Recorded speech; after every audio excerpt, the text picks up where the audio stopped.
Alright, what's happening everyone?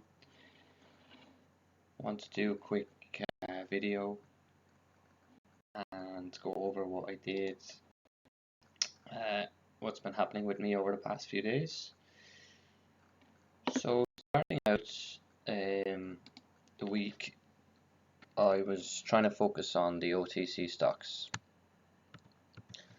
So I came across CSI and I liked the news it had related to COVID-19 and treatment. I can't remember the exact details, but it was COVID-19 related, and for me it was something that I had potential to go on a multi-day run.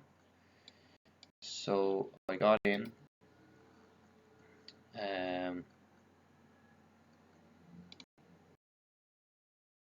here 70682, and the plan was to hold it for the week. So this was the 16th of August.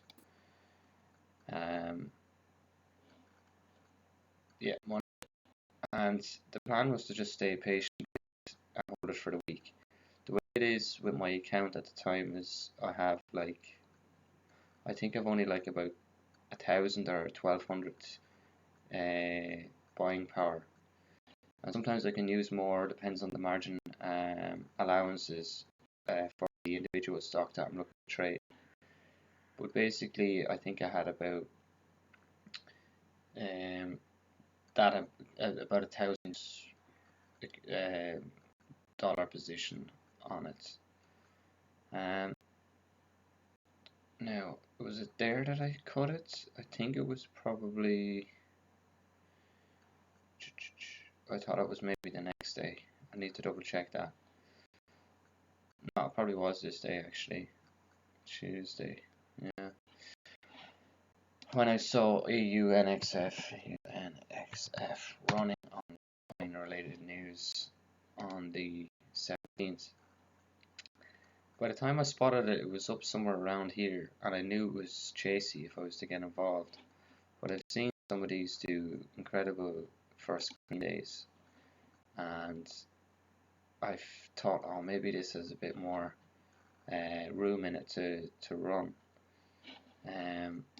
So the funny thing, what happened is I decided to get out of my trade on TSOI to trade AUNXF, because unfortunately I can't just on TSOI and put another amount on AUNXF because I have no more money to trade with. So okay, maybe I could have sold half my position here and kept half and just put half on AUNXF. Nevertheless, I didn't, and I sold out my position with TSOI at 71, and then I decided to try and obviously to place my trade on AUNXF. And guess what happened? My broker put up a notification saying this is not tradable, contact our securities desk or whatever, blah blah blah. I couldn't trade it, it was untradeable on my platform with Questrade, because I see it's an F, it's a foreign stock, so sometimes they kind of are not tradable on Questrade. So I'm out of TSOI. I mean, it wasn't the end of the world in my mind, and because it was just slow and I was getting bored with it. But at the start of the week I did have the plan to just ride it for the rest of the week, and now look where it is. So it's just a lesson in patience for me, and I've missed out on great gains there. I could be selling into a morning spike this morning, or I could have been selling half into the close yesterday on TSOI. So missed out on it. It was actually, you know, it wasn't doing anything that was, it was holding here, you know. So just let myself down with a lack of patience there on that one. And and just kind of a funny mishap that I couldn't even trade AUNXF when I wanted to. And what did it end up doing? Yeah, it's up so much and then it starts to come down the next day, but a bit of a morning spike I guess I could have sold into, but it comes down here as well, so it's not necessarily a great idea. It was to chase this. It would have been a bit stupid really. I could have just let it do its thing and just focus on my TSOI trade. So then VRPX comes into the equation because I'm flat now and I'm in cash, and I'm like, okay, well, what's going on? I came across VRPX and I saw that was 2 million float up on I forget what the news was. It was a fairly big news, health related news, and I was so this was the evening time, obviously on the Tuesday, and I was like, damn it, look at that chart, look, it's come from 4 up to, that's the signs of a big runner, which I look for on the list, a low float, blockbuster potential type runner that skips through the dollars with ease. So I was like, it was about here and there, and I was like, god damn it, look at that, I could have got that breakout of 10, was beautiful.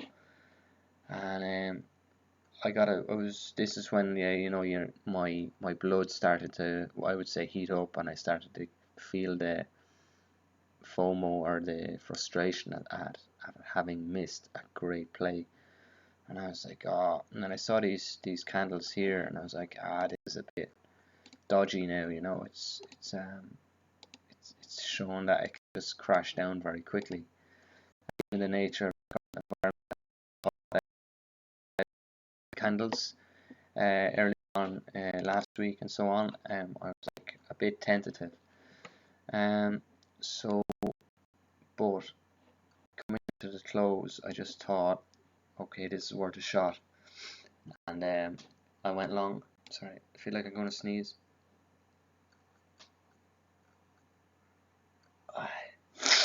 Excuse me. I know I sniffle a lot on my videos, apologies for that. I'm not snorting cocaine. I'm bad enough as it is without needing anything like that. So this kind of candle kind of put me off. Where is it? This kind of pullback, but then it started to come up again, and I was like, okay, well, it is 2 million float. The volume is huge. It was over 160 million, I think, shares traded. Let's just have a look, see how many shares are traded. Yeah, 160 million on the day, and I decided to get in at 14.50 on a little pullback from that and risk $14. What I feel like I should have done in hindsight was give it a bit more breathing space, and even then it come down and kind of touched 13.95, and it's just swung right back up. But because it was the end of the day, I was a bit tired. I didn't fancy sitting around after hours for this, even though in hindsight this was when I should have been like, okay, this is time to switch on here, there's great potential. But that's all hindsight now. But it was this candle here that put me off when it was up here like that and then came down really quickly. I was like, oh, I'm not in the mood for taking a loss here of 100 quid or whatever. I'd rather just cut it and just come back tomorrow. But so I cut it, and then I saw this happen, and I was just so frustrated going to bed that night. I turned off my laptop and I was just going to bed frustrated. The next morning I was at work. I was going to be at work for the day, so basically I work at 2 p.m. at the warehouse, Irish time, which is around here.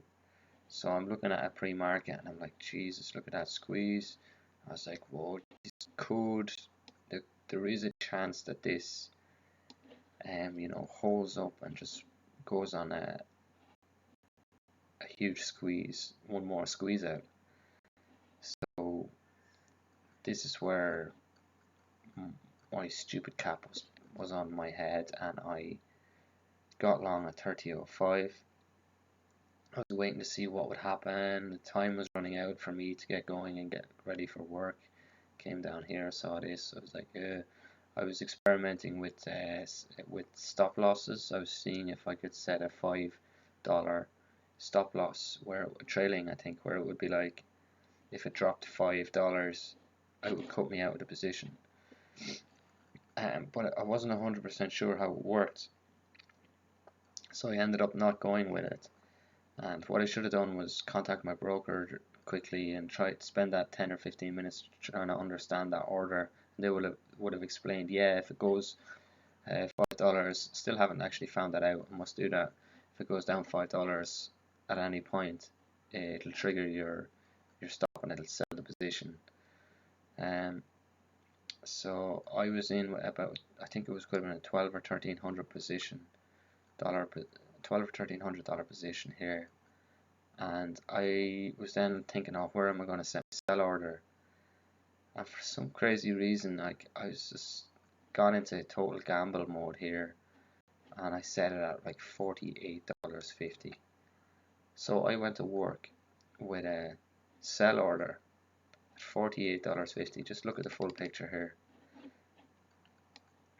and how just dumb this is what I did. Especially having had it had that squeeze there like that. Like, I mean, shorts are pretty much out now. So I am going off to work just with the door to disaster left wide open. If I had just set a sell order, even if I had set a sell order with somewhere between $30 and $35, it would have been triggered and I would have been sold. I would have been at work and my sell order would have been sold and would have had maybe $100 or $150 win. I haven't calculated what it would have been, but it would have been a win. Even though it's still dangerous trading, I would have, like, by having a more conservative sell order here, under the where it's blew out shorts here, and this is a common pattern. This happens. I've seen this happen, where at the open it'll come down, draw in some shorts, maybe oversized, and then quickly swipe them out. And then at that point is kind of the time for shorts really to get involved, especially given these two candles here. This one in particular, it's just like blah, and just cuts through VWAP like knife through butter.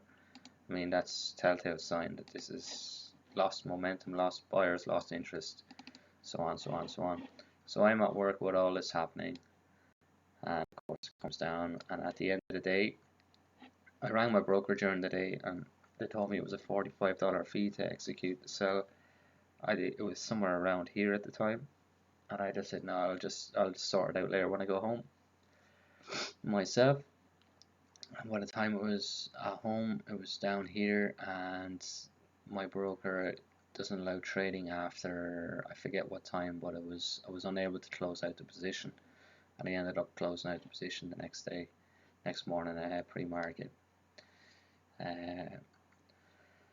So I mean, it's the worst trade I've placed in a while.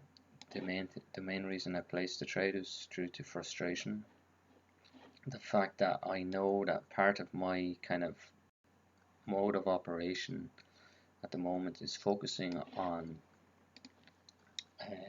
OTC stocks, but always keeping a watchful eye for these wild listed runners.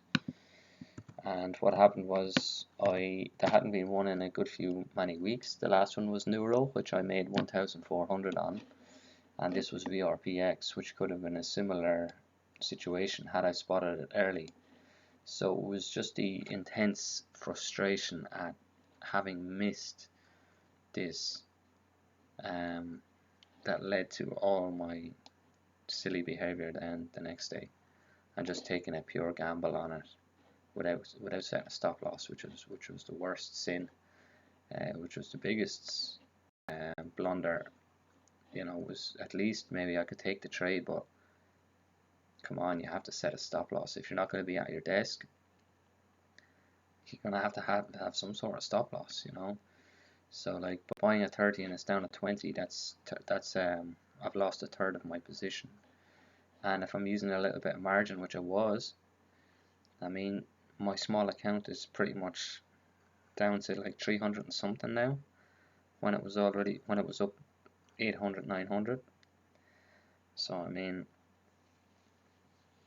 I have to regroup now over the next few weeks, put the head down at work and just save some money again, get some money back into the account.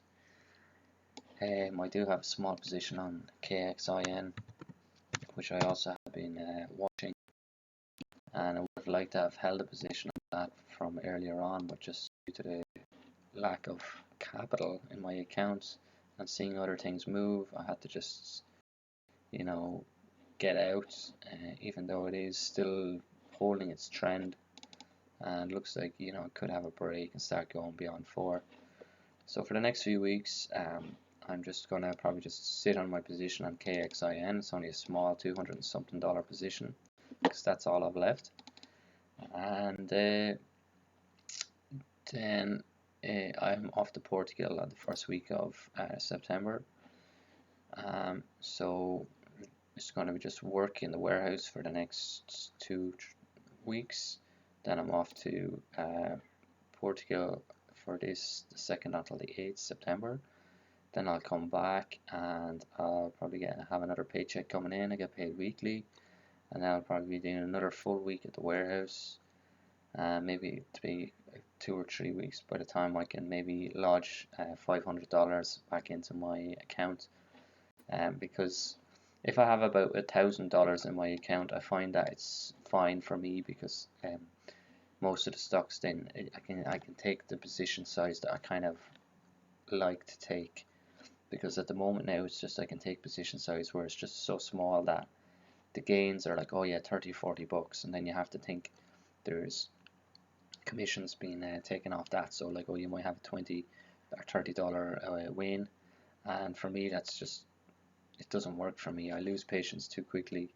I need to have a bigger account. I need to be working with something somewhat substantial. Otherwise it's just meaningless for me.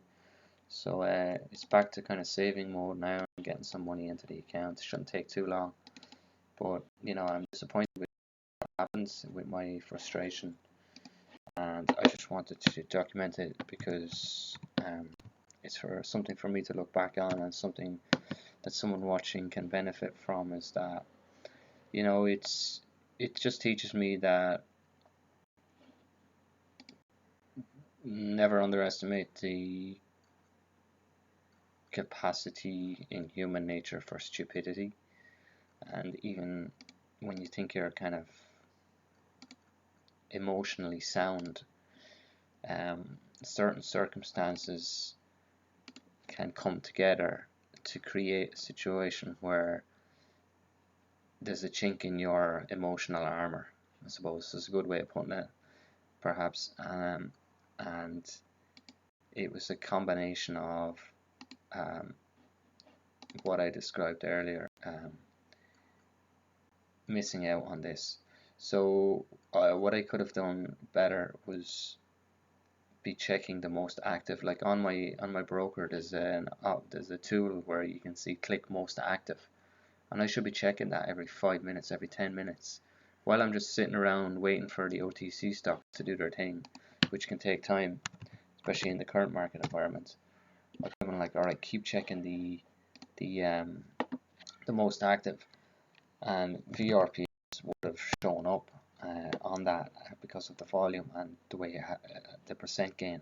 So I would have maybe come across this somewhere, perhaps even around here, and I was like, okay, hang on, like this is looking good, and then this surge here, and I could have got involved here.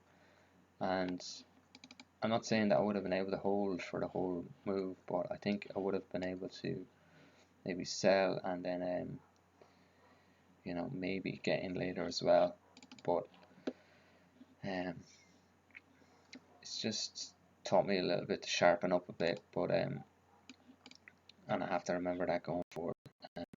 So it was tough. It was tough the last couple of days for me to deal with that. I was kind of a little bit low at, well, I was low in a low mood after it, but I'm starting to kind of feel a bit better about things now, and because I feel that this is going to make me stronger now going forward.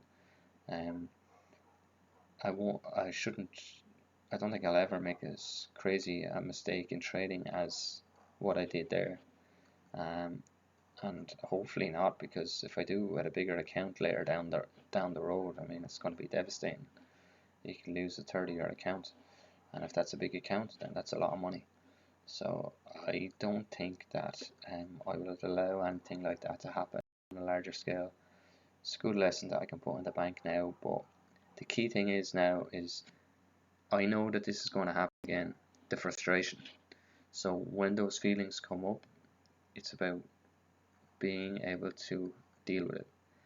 And the Daily Trading Coach is a good book that I'm reading, and you'll always find something related to your circumstance in that book. So it's a really helpful guide for that, and I'm using that to kind of work through what's happened. And it's just all about really just knowing that this frustration is going to come up in trading. It's unavoidable. There's going to be frustration. It's how you manage frustration. Walking away, knowing that you've missed something and saying, alright, well, my circumstances don't allow for me to take a trade on this today, but if you still want to take a trade, okay, well, at least set a stop loss and go away, knowing that you're likely to have your stop triggered and you're out. But it's about, knowing that you're going to miss plays and maybe setting up yourself so that you don't miss these going forward, and not acting impulsively, or not gambling and taking chances just because you're frustrated. So that's it. I just want to be transparent, and if you check my Profitly, you'll see my profit chart taking a hit now, and the trade is documented. And I mean, that's it. Don't think I have much else to say on it.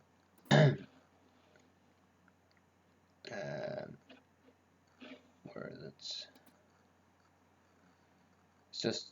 It's a bit demoralizing, but for whatever reason, today I'm feeling better about the situation, because like what Sykes and so on say, in the beginning the money is really kind of meaningless. When you're working with a small account, it's meaningless. It does hurt when you take these hits, and it can take a while to save up again and come back. But at the end of the day, it's recoverable, and these emotional hits that you take carry lessons with them. And as long as you kind of identify what created the mistakes and why you made the mistakes, and then remembering them for the future when they happen again, I mean, it can only make you a better trader. So I mean, there's so much opportunity in the market still. Like, I'm looking at the opportunity, and hindsight is always easier, but if you can just kind of, again, I'm starting to see the same kind of stuff happen again and again and again and again and again. And so I guess it is frustrating when you're kind of seeing this and you're like, God damn it, like I should have made $1,000 on that. I should have made 500 on that. Even to the short side, is this great short selling potential on this. If I had taken a short position, and just left, I would have. But I wouldn't recommend that either. But this is more of a short play than a long play when it gets to this point. But I need to get money into my TradeZero account so I can use that account. I want to use my TradeZero for purely short selling, and my Quest trade for longing. I've been only longing for the last few months, and I need to get funds into my TradeZero so I can start short selling. I've only taken maybe 1 or 2 shorts, but because I'm focusing on OTC longs at the moment. But I want to be able to do both. So maybe this is just a good time for me to knuckle down at the warehouse. As much as I wanted to be getting away from the warehouse work at the moment and kind of concentrating more on the stock market, I'm just not right, almost there but not there. So what I need to do is get the money behind me again, get it back into the account, get back to where I was before that big loss on VRPX, and then move from there, and hopefully then I will be able to just move forward and eventually wave goodbye to the day job and concentrate solely on trading. But a little bit to go yet, so just have to just suck it up and get on with it, you know, and learn my lessons. So thanks a lot. Have a good week.